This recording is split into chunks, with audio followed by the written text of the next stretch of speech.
big breaking ক'ব লাগিব এক প্ৰকাৰৰ দেশৰ ৰাজনীতিত বৃহৎ জোকাৰণিৰ সৃষ্টি হৈছে এনসিপিৰ সভাপতি পদ ত্যাগ কৰিছে শৰদ পাৱাৰে হয় ভাৰতীয় ৰাজনীতিৰ অন্যতম মহিৰু বুলি ক'ব লাগিব শৰদ পাৱাৰক এনসিপিৰ সভাপতি শৰদ পাৱাৰে ত্যাগ কৰিছে আৰু সিদ্ধান্ত সলনি কৰিবলৈ দলীয় নেতা কৰ্মী হেঁচা দিছে নতুন মুৰব্বী নিৰ্বাচন কৰিবলৈ গঠন কমিটি শৰদৰ সিদ্ধান্তটো চুপিলে দলীয় নেতা কৰ্মী দলটোৰ মুখ্য প্ৰতিষ্ঠাপক আছিল শৰদ পাৱাৰ 1999 চনত কংগ্ৰেছ ত্যাগ কৰিছিল আৰু এনসিপি গঠন কৰিছিল পাৱাৰ আৰু সেই সময়ত তাৰিক আনোৱাৰো আছিল শৰদ পাৱাৰৰ লগত কিন্তু শেহতীয়াভাৱে দেখা গৈছিল যে এনসিপিক এক প্ৰকাৰৰ অকলশৰে এক লিড কৰিছিল শৰদ পাৱাৰে দেশৰ ৰাজনীতিত চাঞ্চল্য পাৱাৰৰ পদত্যাগৰ পাছতে কান্দোনত ভাগি পৰিছে কৰ্মীসকল কাৰণ এগৰাকী নেতাই নহয় শৰদ পাৱাৰ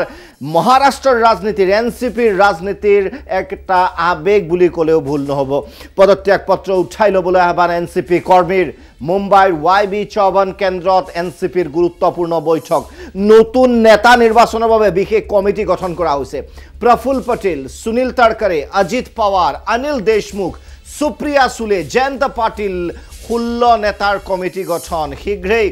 নতুন নেতা নিৰ্বাচিত হ'ব এনসিপি দলৰ নেতা অজিত পাৱাৰে সদৰি কৰিলে তথ্য পাৱাৰৰ পদত্যাগক ভুল বুজাবুজি বুলি মন্তব্য অজিত পাৱাৰৰ শৰদ পাৱাৰ সক্ৰিয় ৰাজনীতিত থাকিব মন্তব্য অজিত পাৱাৰৰ আৰু এনসিপিত মাত্ৰ নেতৃত্বৰ পৰিৱৰ্তন ঘটিছে বুলি উল্লেখ কৰে অজিত পাৱাৰে শৰদ পাৱাৰে ত্যাগ নকৰে এনসিপি অজিত পাৱাৰৰ পদত্যাগৰ সিদ্ধান্তত অটল শৰদ পাৱাৰ এনসিপিক দিক নিৰ্দেশকৰ এক প্ৰকাৰ মাৰ্গদৰ্শকৰ ভূমিকাত থাকিব পাৱাৰ বুলি অজিত পাৱাৰে উল্লেখ কৰে কংগ্ৰেছক তীব্ৰ সমালোচনা এনসিপি নেতা অজিত পাৱাৰৰ নেতাবিহীন কংগ্ৰেছ জয় হ'ব নোৱাৰে নিৰ্বাচনত অজিত পাৱাৰ শৰদ পাৱাৰৰ পদত্যাগ লৈ জল্পনা কল্পনা মহাৰাষ্ট্ৰৰ ৰাজনীতিত পথ পৰিৱৰ্তনৰ ইংগিত শৰদ পাৱাৰ বিজেপি মুখী হ'ব পাৰে বুলি চৰ্চা কিছুদিন পূৰ্বে আদানীয়ে সাক্ষাৎ কৰিছিল পাৱাৰক আদানী গ্ৰুপৰ প্ৰসংগত জেপিচিৰ বিৰোধিতা কৰিছিল শৰদ পাৱাৰে অৱশ্যে বিজেপিও বহু সময়ত বিৰোধিতা কৰি আহিছে এক প্ৰকাৰৰ শৰদ পাৱাৰে শেহতীয়াভাৱে আমি যদি কওঁ যে নতুন যি একনাথ সিন্ধে নেতৃত্বাধীন গভৰ্ণমেণ্ট চৰকাৰক সমৰ্থন দিয়াৰ প্ৰসংগ চলিছিল আৰু আমি পাহৰি যাব নালাগিব অজিত পাৱাৰে বিজেপিৰ সৈতে চৰকাৰ গঠন কৰিছিলেই নিৰ্বাচনৰ পিছতে কিন্তু সকলো খেল খেলিছিল শৰদ পাৱাৰে এই বিষয়ে আমি সবিশেষ পাতিম আৰু সবিশেষ পাতিম প্ৰাগ নিউজৰ এডিটৰ ইন চিফ প্ৰশান্ত ৰাজগুৰুৰ সৈতে প্ৰশান্ত ৰাজগুৰুৰ ডাঙৰ এক প্ৰকাৰৰ পলিটিকেল ইভেণ্ট মহাভাৰতৰ সেই পৰ্ব মনত পৰিছে য'ত সৰসজ্যাক আলিংগন কৰি পিতামহ ভীষ্ম শুই আছিল আজি শৰদ পাৱাৰক যেন এক প্ৰকাৰৰ ভীষ্ম দেখা গৈছে ধৰ্ম সংকটত আছে আচলতে গোটেই ৰাজনীতিটো কি হৈছে প্ৰশান্ত ৰাজগুৰু আপোনাৰ ওচৰলৈ আহিছোঁ এক প্ৰকাৰ ধৰ্ম সংকটত পৰি শৰদ পাৱাৰে আচলতে তেওঁ নিজে গঢ়া দলটোৰ সভাপতি পদ ত্যাগ কৰিছে এইটো এটা চূড়ান্ত ধৰ্ম সংকট আপুনি সঠিকভাৱে উল্লেখ কৰিছে যে গৌতম আদানীয়ে তেওঁৰ বাসভৱনত শৰদ পাৱাৰক লগ পাবলৈ আহিছিল আৰু শৰদ পাৱাৰৰ লগত তেওঁ ৰুদ্ধদ্বাৰ বৈঠকত মিলিত হৈছিল আৰু এই আলোচনাত গৌতম আদানী আৰু শৰদ পাৱাৰৰ মাজত কি আলোচনা হৈছিল সেই কথা তেওঁলোক দুজনৰ বাহিৰে আন কোনো জনাৰ কোনো উপায় নাই কিন্তু তাৰ দুদিনৰ পিছতেই মুম্বাই চহৰৰ বিভিন্ন স্থানত বিভিন্ন গুৰুত্বপূৰ্ণ স্থানত ডাঙৰ ডাঙৰ হোৰ্ডিং দেখা গ'ল য'ত লিখা হ'ল যে ভৱিষ্যতৰ অহাবাৰৰ মুখ্যমন্ত্ৰী অজিত পাৱাৰ এতিয়া অজিত পাৱাৰ অহাবাৰৰ কেনেকৈ মুখ্যমন্ত্ৰী হ'ব অহাবাৰৰ মুখ্যমন্ত্ৰী যদি এনসিপি দল কংগ্ৰেছৰ লগত এলায়েন্সত আছে জোটবন্ধনত আছে তেনেহ'লে জোটবন্ধনে এই কথা সিদ্ধান্ত কৰিব ভৱিষ্যতে যদি এই জোটবন্ধন ক্ষমতাত আহে তেনেহ'লে কোন মুখ্যমন্ত্ৰী হ'ব কিন্তু এই জোটবন্ধন ক্ষমতালৈ অহাই নাই ক্ষমতা সুদূৰ পৰাহত তৎসত্ত্বেও অজিত পাৱাৰ কেনেকৈ ভৱিষ্যতৰ বা অহাবাৰৰ মুখ্যমন্ত্ৰী এই কথাই মুম্বাই চহৰত তুমুল আলোড়নৰ সৃষ্টি কৰিছিল সেই সময়তে ধৰিব পৰা গৈছিল যে অজিত পাৱাৰে এটা নতুন খেল খেলিছে তেওঁ হয়তো বিজেপিৰ লগত এলায়েন্সত বা জোটবন্ধনত যাব পাৰে নতুবা বিৰোধী ঐক্যৰ পৰা কংগ্ৰেছ এনসিপি নিৰ্মিত যিটো বিৰোধী ঐক্য এই বিৰোধী ঐক্যৰ পৰা এনসিপি হয়তো ফালৰি কাটি আহিব পাৰে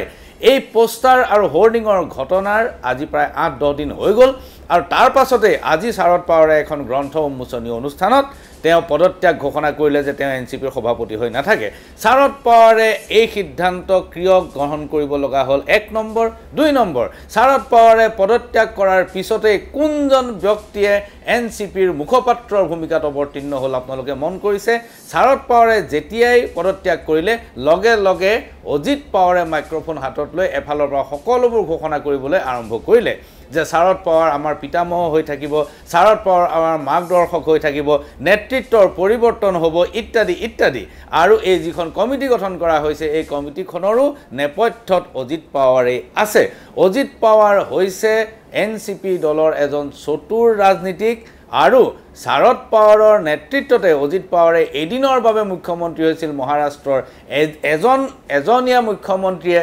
শপত গ্ৰহণ কৰিছিল আৰু সেই দিনাই তেওঁৰ বিৰুদ্ধে থকা সকলোবোৰ গোচৰ উঠাই লৈ তেওঁৰ পিছদিনাখনে উল্টা পাক মাৰি পুনৰ এনচিপি লৈ ঘূৰি আহিছিল এনেকুৱা এজন মানুহৰ হাতত এতিয়া এনচিপিৰ দায়িত্ব পৰিব যিজনে বিৰোধী ঐক্যৰ প্ৰধান হোতাজনক শাৰদ পাৱাৰ আছিল কংগ্ৰেছ এনচিপি নিৰ্মিত বিৰোধী ঐক্যৰ প্ৰধান হোতা এই প্ৰধান হোতাজনক একাষৰীয়া কৰি পেলালে প্ৰধান হোতাজন যেতিয়া একাষৰীয়া হৈ গ'ল বিৰোধী ঐক্যত এইবাৰ এটা নতুন আউল লাগিল এতিয়া শাৰদ পাৱাৰৰ অবিহনে এই বিৰোধী ঐক্যৰ যিটো গঠনি যি ধৰণে তাক সংগঠিত কৰিব লাগিব এই সংগঠিত কৰাৰ দায়িত্ব এতিয়া কোনে ল'ব এই কথা ধৰিব পৰা গৈছে যে বিজেপিয়ে একনাথ সিন্ধেক আঁতৰ কৰিবৰ কাৰণে বহুত চেষ্টা কৰি আছে উপমুখ্যমন্ত্ৰী হৈ পেলাই পূৰ্বৰ মুখ্যমন্ত্ৰী ফাড়নবিছ মুঠেই সন্তুষ্ট নহয় ফাড়নবিছে বিচাৰিছে যে অন্য এটা পক্ষৰ লগত এলায়েন্স কৰি হ'লেও চৰকাৰখন বচাব লাগে এতিয়া দুটা কথা হ'ব 1 নম্বৰ একনাথ সিন্ধেৰ সন্মুখত বিপদ ঘণ্টা বাজিছে কোন মুহূৰ্তত একনাথ সিন্ধেৰ চৰকাৰ উপৰি যায় একো ঠিক নাই 1 নম্বৰ 2 নম্বৰ বিৰোধী ঐক্যত পুনৰ আউল লাগিছে কংগ্ৰেছ এনচিপি ওলাই যোৱাৰ লগে লগে কংগ্ৰেছৰ এনচিপিৰ সংখ্যা লাগিলে যিমানেই নহওক কিয় কংগ্ৰেছৰ কাৰণে এনচিপিৰ পৰামৰ্শ আৰু এনচিপিৰ সহযোগিতা অত্যন্ত প্ৰয়োজন আছিল বিশেষকৈ মহাৰাষ্ট্ৰ আৰু গুজৰাটৰ ৰাজনীতিত এনে অৱস্থাত শাৰদ পাৱাৰে যেতিয়া পদত্যাগ কৰিছে তেওঁ এক ধৰ্ম সংকটত পৰি পদত্যাগ কৰিছে তেওঁ বিজেপিৰ লগত কোনো পক্ষে যাব খোজা নাই তেওঁ অজিত পাৱাৰৰ যি স্থিতি সেই স্থিতিক তেওঁ সমৰ্থন কৰিব পৰা নাই আৰু সেইবাবেই তেওঁ এক উপায়ন্তৰ হৈ তেওঁ পদত্যাগ কৰিবলৈ বাধ্য হৈছে দীপক এটা যদি এংগল চাই আপুনি বাই ইলেকশ্যন যিখিনি হৈছিল উপনিৰ্বাচন তাত এনচিপি শিৱসেনা কংগ্ৰেছে একেলগে খুব ভাল ফল দেখুৱাইছিল এইটো কিন্তু খুব গুৰুত্বপূৰ্ণ নিশ্চয় হ'ব যে খুব ভাল ফল দেখুৱাইছিল এতিয়া বিজেপিও এক প্ৰকাৰৰ প্ৰেছাৰাইজ কাৰণ সুপ্ৰিয়া সুলেৰো কথা আছে এক প্ৰকাৰৰ প্ৰেছাৰাইজ এক ধৰণৰ অনুমান কৰিব পাৰি নেকি যে হয়তো প্ৰেছাৰাইজ কৰিব পাৰে যাতে আপুনি যিটো ক'লে বিৰোধী ঐক্যটো ভাঙি যায় আৰু 24ৰ নিৰ্বাচনত মহাৰাষ্ট্ৰ এখন ডাঙৰ ৰাজ্য গতিকে এক যথেষ্ট গুৰুত্বপূৰ্ণ ভূমিকা থাকিব গতিকে এক প্ৰকাৰ বিজেপিয়ে গোটেই নেপথ্যত এক প্ৰকাৰৰ গোটেই আসলতে খেলটো ৰচনা কৰিছে নেকি এনে ধৰণৰ পৰিলক্ষিত হয় নেকি কাৰণ আমি জানো যে এনচিপি নেতাসকলৰ বিৰুদ্ধে বহু গোচৰ ইতিমধ্যে আছে হয় আপুনি ঠিকে কৈছে কথাটো মই আগতেও উল্লেখ কৰিছোঁ যে উপমুখ্যমন্ত্ৰী পদত আসলতে দেবেন্দ্ৰ ফাড়নবিছ মুঠেই সন্তুষ্ট নহয় তেওঁ পূৰ্বতে মুখ্যমন্ত্ৰী আছিল পৃথিৱীত এনেকুৱা উদাহৰণ নাই যে মুখ্যমন্ত্ৰী হৈ থকা অৱস্থাত এজন মুখ্যমন্ত্ৰীয়ে পূৰ্বৰ মুখ্যমন্ত্ৰীয়ে পুনৰ চৰকাৰত আহি পেলাই উপমুখ্যমন্ত্ৰী আন এজনৰ তলত কাম কৰিব এই কথাটোত ফাড়নবিছ মুঠেই সন্তুষ্ট নহয় গতিকে ফাড়নবিছে যেনে তেনে একনাথ সিন্ধেক তাৰ পৰা আঁতৰ কৰাটো বিচাৰিছে 1 নম্বৰ 2 নম্বৰ বিৰোধী ঐক্যত আউল লগাবৰ কাৰণে শাৰদ পাৱাৰক কংগ্ৰেছৰ পৰা দূৰত ৰখাটো একান্ত জৰুৰী এই গোটেই কাৰবাৰটো ৰচনা কৰিছে বিজেপিয়ে অজিত পাৱাৰৰ বিৰুদ্ধে গোচৰ আছে এনচিপিৰ কেইবাজনো নেতাৰ বিৰুদ্ধে গোচৰ আছে এই গোচৰবোৰ আপোনালোকে মন কৰিব অজিত পাৱাৰে এদিনৰ বাবে মুখ্যমন্ত্ৰী হৈ সকলো গোচৰ উঠাই ল'লে চৰকাৰ পক্ষত থাকি কিন্তু আজি পৰ্যন্ত অজিত পাৱাৰৰ বিৰুদ্ধে কোনো এনফোৰ্সমেন্ট ডাইৰেক্টৰৰ কোনো ৰেড নাই অজিত পাৱাৰৰ শাৰদ পাৱাৰক হুমকি দিছিল শাৰদ পাৱাৰক হুমকি দিছিল যে ইডি লগাম শাৰদ পাৱাৰে ক'লে প্ৰয়োজন হ'লে জেললৈ যাম জেললৈ যোৱাৰ কথাটো মই ইমান কেয়াৰ নকৰোঁ মোৰ বিৰুদ্ধে ইডি নহয় তাৰ ওপৰৰ কিবা লগালেও মই কেয়াৰ নকৰোঁ এই কথাটোৰ পিছত আপোনালোকে মন কৰিব এনচিপিৰ কোনো এজন নেতাৰ বিৰুদ্ধে আজিলৈকে এনফোৰ্সমেন্ট ডাইৰেক্টৰেটৰ কোনো তালাচী চলা নাই গতিকে তালাচী যেতিয়া চলা নাই বুজা গৈছে যে এইবোৰ তেওঁলোকে ৰাজনৈতিক কামত ব্যৱহাৰ কৰিব বুলি ভৱিষ্যতৰ বাবে ৰাখি থৈছিল আৰু অজিত পাৱাৰে এতিয়া বিজেপিৰ হৈয়ে এই গোটেইখিনি কাম কৰি আছে দীপক শেষত একনাথ সিন্ধে যিখন নাটক হৈছিল গুৱাহাটীত এক প্ৰকাৰৰ ঘৰৰ নে ঘাটৰ এনেকুৱা ধৰণৰ এক পৰিস্থিতি আটাইতকৈ ক্ৰছড ফিংগাৰ একনাথ সিন্ধেৰ থাকিব নেকি কাৰণ ষ্টেটমেণ্টটো দিয়া হৈছিল যদি এনচিপি জোটবন্ধনত আহে তেনেহ'লে একনাথ সিন্ধে গোট নাথাকে ওলাই যাব গতিকে এক প্ৰকাৰৰ না জল না থল অৱস্থা নেকি একনাথ সিন্ধেৰ শেষ মন্তব্য এই গোটেই নাটকখনৰ তাৎক্ষণিকভাৱে ভিক্টিম হ'ব বলি হ'ব একনাথ সিন্ধে একনাথ সিন্ধে বিজেপিক বিশ্বাস কৰি বিজেপিৰ লগত এলায়েন্স কৰি পেলাই তেওঁ যিটো কাণ্ড কৰিলে এতিয়া বিজেপিয়ে তেওঁক কাৰ্যতঃ তেওঁক ঠেকেচি পেলাব একনাথ সিন্ধেৰ এই দুদিনীয়া ক্ষমতাৰ তেওঁৰ ধোঁৱা উৰি যাব এতিয়া কাৰণ এনচিপিৰ লগত যদি বিজেপিয়ে এলায়েন্স কৰে একনাথ সিন্ধে একমাত্ৰ চৰ্ত হ'ব একনাথ সিন্ধেক আঁতৰাব লাগিব গতিকে একনাথ সিন্ধেৰ গোটেই গোটটো বাহিৰ হৈ যাব আৰু এনচিপি ভিতৰ সোমাই আহিব আৰু সেই অৱস্থাত বিজেপি এনচিপিৰ এলায়েন্সলে বিৰোধী ঐক্য মহাৰাষ্ট্ৰত একেবাৰে নষ্ট হৈ পৰিব আৰু শিৱসেনাৰ ক্ষেত্ৰতো বিশেষকৈ উদ্ধৱ ঠাকৰেৰ কাৰণেও এটা বিপদ সংকেত এই মুহূৰ্তত আহি আছে কিন্তু উদ্ধৱ ঠাকৰে হয়তো ৰাজনৈতিক স্বাৰ্থত হয়তো একনাথ সিন্ধেৰ লগত লগ লাগি যাব পাৰে তেতিয়া আকৌ শিৱসেনা এটা নতুন অংক হৈ যাব পাৰে সেইটো অৱশ্যে দীৰ্ঘ ভৱিষ্যতৰ কথা সুদূৰ ভৱিষ্যতৰ কথা নিশ্চয় ধন্যবাদ জ্ঞাপন কৰিছোঁ ৰাজগুৰু ডাঙৰীয়া ক'ব লাগিব যে ৰাজনৈতিক ভূমিকম্প চলি আছে আৰু একনাথ সিন্ধেৰ প্ৰসংগ আমি সৰু যদি এটা কথা কওঁ যে পলাশী যুদ্ধত আচলতে সিৰাজউদ্দৌলাক মীৰ জাফৰে এক প্ৰকাৰৰ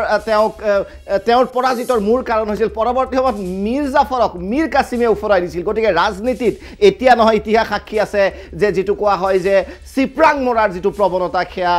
খুব গুৰুত্বপূৰ্ণ কিন্তু ক'ব লাগিব যে ট্ৰেজিক বিদায় মহানায়ক মহাৰাষ্ট্ৰৰ ৰাজনীতিত প্ৰায় প্ৰতিটো দলে বিশ্বাস কৰে মহানায়কৰ ট্ৰেজিক বিদায় যেন হ'ল ৰাজনীতিৰ পৰা